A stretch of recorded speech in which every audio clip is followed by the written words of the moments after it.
كانوا يقولون أنهم سيفوزون بكأس العالم. المغرب تو أهان الأرجنتين في نهائي كأس العالم تحت 20 سنة، والمغرب هو بطل العالم. نعم يا سعد، الأرجنتينيون قبل المباراة كانوا يتحدثون عن أنهم سيسحقون المغرب، وها هم قد أهينوا.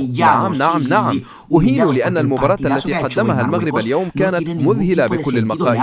لقد جعل الأرجنتين ترقص خلفه، لأن كرة القدم ليست فقط الهجوم، بل هي أيضا معرفة كيف تدافع ومتى تهاجم وكيف تدير لحظاتك الجيدة والسيئة. والمغرب كان الأفضل على الأرجنتين بكل وضوح.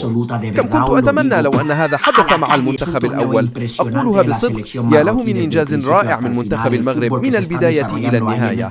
كرة القدم التي يقدمها المغرب في السنوات الأخيرة شيء لا يصدق. في المونديال الماضي المنتخب الأول وصل إلى نصف النهائي، والآن هذا الجيل يكمل المسيرة. إنهم يستحقون ذلك فعلا. تهانينا الصادقة لكل المغاربة، وحظا أوفر للأرجنتين.